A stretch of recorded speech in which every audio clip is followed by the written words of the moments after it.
लेकर रहेंगे। बहुत बढ़िया तैयारी चल रही होगी आप सभी साथियों की। आवाज वगैरह क्लियर है मेरी? चलिए शुरू करते हैं। आप सभी साथी बढ़िया तरीके से तैयारी कर रहे हैं और चलिए एक बार आवाज वगैरह क्लियर, एक बार बता दें गाइड करना। और इस बार अभी 6 महीने बाकी हैं। मैं बात करूं तो 5 अप्रैल को आपका पेपर है। 6 महीने एग्जैक्ट यहां पर बचे हुए 180 दिन। पूरी रणनीति के ऊपर बात करेंगे और पेपर का लेवल डेफिनेटली अगर कोई सीरियस विद्यार्थी है तो उसके लिए तो एक खुशखबरी है कि भाई 1000+ पद है थानेदार में, आते नहीं कभी। 2018 की बात करें 500+ थे, 2021 की बात करें तो 850+ हो गए, और अभी है वो आपके कितने पद हो गए? 1015 पद।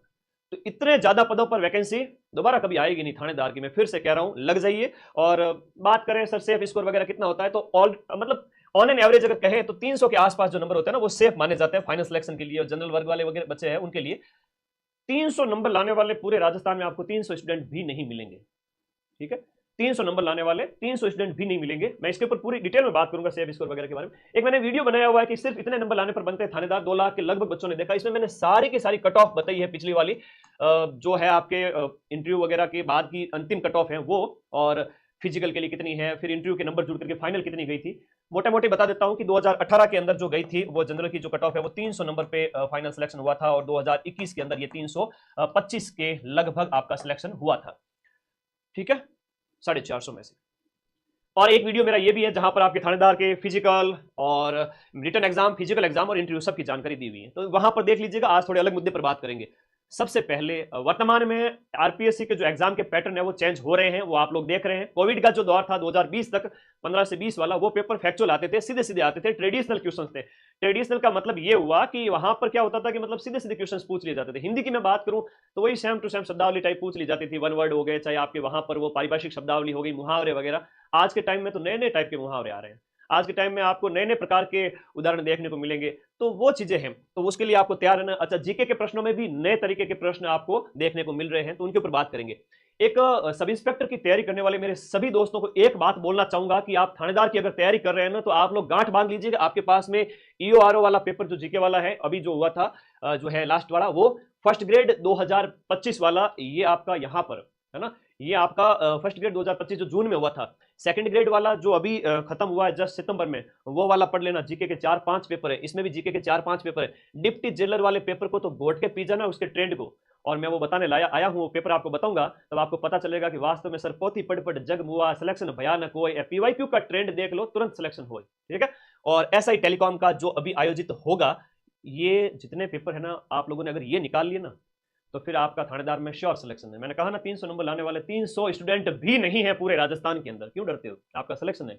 वर्तमान समय में आरपीएससी का जो ट्रेंड है उसके अकॉर्डिंग सीटें खाली जा रही हैं। ऐसे ऐसे पेपर हो रहे हैं। स्कूल व्याख्याता राजनीति विज्ञान का, मैं डरा नहीं रहा हूं, हकीकत से आपको अवगत करवा रहा हूं। आरपीएससी अपना ट्रेंड 2020-21 की बजाय 25-26 में ट्रेंड चेंज कर चुकी है। अब आप सभी साथी यहां पर उसके अकॉर्डिंग ही तैयारी करें। तो अब है फैक्ट के साथ साथ थोड़े कंसेप्ट भी पूछे जा रहे हैं, कंसेप्ट पूछे जा रहे हैं, नए नए प्रकार के क्वेश्चंस बन रहे हैं। अब इन सब के लिए आपको डीप स्टडी करनी पड़ेगी ना, एक ही फॉर्मूला है, थोड़ी सी डीप स्टडी करनी पड़ेगी, है ना, फैक्ट से काम नहीं चलने वाला।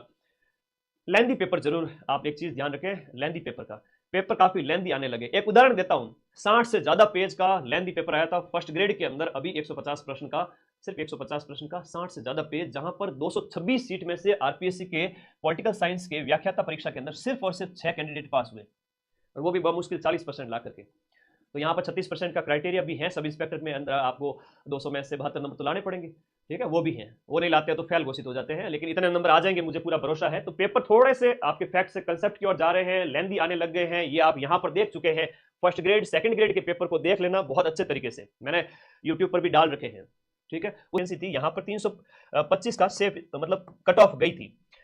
दो स्थितियां बनती है, सब इंस्पेक्टर का पेपर अगर मॉडरेट टाइप का आया तो वापस वही 325 के आसपास, वरना 300 के लगभग वर्तमान में जो पेपर आ रहे हैं, तो आप 300+ का टारगेट लेकर ही चले। जनरल ओबीसी वर्ग के जो मेल फीमेल कैंडिडेट हैं उनके बॉक्स में मुझे बताएं आपकी पढ़ाई कैसी चल रही है। जो है वो 36% क्राइटेरिया वाला वो भी है, और आपको उसमें बढ़िया स्कोर करना है। तो दिनचर्या आपकी ऐसी रहनी चाहिए, कैसी रहनी चाहिए सर? दिनचर्या के अंतर्गत आपको सोमवार से शनिवार आपको अपना दिन देना है, बढ़िया टाइम देना ही देना है। जैसे मैं बात करूं, सुबह का टाइम थोड़ा जीके को दिया करो, सुबह 7 से लेकर के 12 बजे के बीच में आपको जीके जीएस में टाइम देना ही देना है। इसमें एक दिन इंडिया जीके करो, एक दिन राजस्थान जीके, और उसमें भी एक एक सब्जेक्ट जो आपको ठीक लगे। मैं कौन होता हूं आपकी दिनचर्या निर्धारित करने वाला? और मेरी हमेशा एक बात आप लोग ध्यान रखें, you can't put a limit on anything. आप दिन में 5 पढ़ते हो या 10 घंटे पढ़ते हो, ये आपके ऊपर छोड़ता हूं मैं, लेकिन सुबह का टाइम खाली पेट बढ़िया 4-5 घंटे है वो जीके स्ट्रॉन्ग कर ले अपना बढ़िया तरीके से। शाम का समय है वो हिंदी, बीच में 2-1 घंटा रेस्ट भी करते हैं, तो उसके बाद में भी आप 2 बजे से भी लगते हो तो शाम के 5-6 बजे तक, क्योंकि शाम को दिमाग थोड़ा थकता है, तो 3 घंटे थोड़ा हिंदी अच्छी करें। तो रोज की 7-8 घंटे पढ़ाई हो रही है, रात को सोने से पहले एक बार थोड़ा किताबों से गो थ्रू हुए, देखे आज पूरे दिन में क्या पढ़ा।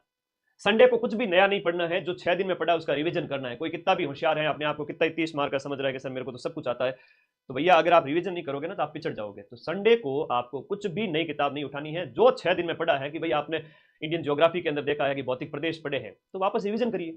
हिस्ट्री के अंदर सिंधु घाटी सभ्यता पढ़ा है तो रिवीजन करिए। हिंदी के अंदर संधि पूरी पढ़ी है तो वापस रिवाइज करें, सारे के सारे फॉर्मूले उनको देखें। बस इतना सही तो करना है और एक टेस्ट देना है, ठीक है, टॉपिक वाइज। कोर्स कब तक पूरा करें सर हम? मैं बैच की बात करूं, माइंड मैप का ऐप का कॉम्बो पैक जिसमें पेपर 1 पेपर 2 हम जनवरी तक खत्म करेंगे। आपको भी फिर से कह रहा हूं, अब जनवरी 2026 तक, उसके आसपास फरवरी में भी कर सकते हो, पर यह है कि जल्दी से जल्दी पूरे सिलेबस को कवर करें। मोटे तौर पे बताता हूं कि पेपर 1 हिंदी के अंदर आपका कुछ चीजें समझने लायक होती है स्टार्टिंग में, जैसे संधि समास उपसर्ग प्रत्यय वगैरह, संज्ञा सर्वनाम विशेषण वगैरह। बाद में कुछ चीजें रटने लायक है जिसमें आपके वाक्यांश के लिए एक शब्द वगैरह हो गया, पारिभाषिक शब्दावली, मुहावरे, लोकोक्ति। पारिभाषिक शब्दावली, मुहावरे, लोकोक्ति इतने, मतलब मान के चलिए लगभग इनसे आपके 15 से 17 क्वेश्चंस आ जाएंगे 100 में से, तो जिसके ऊपर मेंशन है, ठीक है। अब जब आप पेपर देखोगे, डिप्टी जेलर का पेपर देखा, तो काफी सारे ऐसे क्वेश्चंस हैं जो नए टाइप के हैं, आप उसे ट्रेडिशनल किताबों में नहीं देखते हो। हालांकि उससे बहुत ज्यादा कट ऑफ तो निर्धारित नहीं होती, लेकिन बच्चे हैं वो नेगेटिव कर देते हैं। तो आरपीएससी यही तो चाहती है कि जो योग्य विद्यार्थी है वही सिलेक्ट हो और जो तुक्का मारने वाले हैं वो सीधे बाहर हो जाए। अब आप प्राकृत प्रकाश ग्रंथ है वो सीधा ही काफी अच्छे लेवल का क्वेश्चन अमूमन नहीं पूछा जाता है। फिर आप और देखते हो यहाँ पर इंडियन हिस्ट्री, मिडाइवल हिस्ट्री का अच्छा प्रश्न पूछा गया है, और ऐसे अमूमन प्रश्न आरएस प्री में भी पूछे जाते हैं, आप देख सकते हो। हालांकि मैं इसको अलग से सॉल्व कराऊंगा, उस समय डिटेल में बता दूंगा, लेकिन आप प्रश्नों का एक बार इस तरह देखें। ये तो कुछ फैक्चुअल क्वेश्चन है, लेकिन यहाँ आते आते ये देखो, मॉडर्न इंडियन हिस्ट्री कह सकते हो, या इसे राजनीति विज्ञान जो हम कहते हैं ना भाई, इंडिया की पॉलिटी जो स्वतंत्रता के बाद की उस समय से जो प्रश्न है नवीन राज्यों के निर्माण के संबंध में, वैसे ही राजनीति इंडियन पॉलिटी का ही पार्ट माने आप, कि जो नए राज्य बने थे उस समय के प्रश्न है, कथन आपके 1 2 3 दे दिया, तो काफी डीप क्वेश्चन जो आरएस प्री का जो लेटेस्ट ट्रेंड है उसके अकॉर्डिंग, तो इस तरह से प्रश्न दिए जा रहे हैं। आरएस प्री जो लेटेस्ट हुआ है लास्ट वाला, उसका पेपर भी अपने पास में रखें, वहां पर आप देखोगे तो आपको पता चलेगा, उसमें भी काफी डीप ऑप्शन दिए गए थे, बड़े बड़े ऑप्शन दिए गए थे, पेपर को लेंदी बनाया गया था। लोग कहते हैं कि यूपीएससी पैटर्न पे दिया जा रहा है आरपीएससी का पेपर वगैरह, तो थोड़ा सा अपने आप को उस अकॉर्डिंग अपडेट करें। जो आरएस का लास्ट वाला आरएस प्री वाला पेपर है उसके अकॉर्डिंग कुछ फैक्चुअल क्वेश्चन है सीधे सीधे। अब यहाँ पर बंकिम चंद्र चटर्जी की किताब पूछ ली कौन सी नहीं है, तो आपको इनकी 7-8 किताबें वो रखनी पड़ेगी, ठीक है। तो ये मॉडर्न इंडियन हिस्ट्री के अंदर आप पढ़ते हो, काफी अच्छे अच्छे क्वेश्चन पूछे गए। अब ये जैसा क्वेश्चन है वो अरेबिका, रोबस्टा, लिबेरिका, ये किसकी किस्म है? तो कहवा की है, ये आप काफी टाइम से पढ़ते हुए आ रहे हो, इसमें आपका कोई है ना, देखते ही आप सॉल्व कर लोगे। मेरा फर्ज है ईओआर और लास्ट आरएस प्री है ना, लास्ट ईयर वाला जो आरएस प्री, ये सारे पेपर और इनकी आंसर की आरपीएससी की साइट पर आपको मिल जाएगी। और इनमें मैं बात करूं तो ये आपके लगभग 4 से 5 पेपर हैं, ये भी लगभग 4 से 5 पेपर है, अलग अलग सब्जेक्ट के जीके वाले पेपर। इसमें राजस्थान जीके, इंडिया जीके और करंट अफेयर्स। करंट अफेयर्स का ट्रेंड भी बड़ा तगड़ा है। करंट अफेयर्स को जब आप देखते हो ना, करंट अफेयर्स सीधा सीधा नहीं पूछा जा रहा है आज के टाइम में, तो बड़ा आरपीएससी अजीब तरह का करंट पूछ रही है, काफी गहराई से अनएक्सपेक्टेड करंट पूछ रही है। तो करंट में आप मान के चलें, जो मैं आपको यूट्यूब पे थ्योरी करवाता हूँ और उसके क्वेश्चंस करवाता हूँ वो प्रैक्टिस कर ले, 10 में से 7-8 तो हम मिला रहे हैं, कैसे ही टफ पेपर के अंदर। 3-4 का मैं नहीं कहूँगा, बड़ा अच्छा लेवल आता है उस समय, उतना ही एक्सपेक्ट करें। तो भाई ये पेपर तो आपके पास होने चाहिए। आप क्या सोचते हो, आपकी कैसी तैयारी चल रही है, और मेरी ये जो इन्फॉर्मेशन आपको कैसी लगी कमेंट बॉक्स में जरूर बता दीजिएगा। और ये पेपर हर बच्चे की टेबल पर होने चाहिए, 3 किताबें हर बच्चे की टेबल पर होनी चाहिए। वीडियो कोर्स से पढ़ो, लेकिन नोट्स नहीं बनाने, नोट्स किताबों से हो जाएंगे। Thank you all of you. आज काफी टाइम बाद में मुझे करवाने का मौका मिला थानेदार के लिए एक गाइडेंस वीडियो, तो आज आपके लिए ये सत्र समर्पित।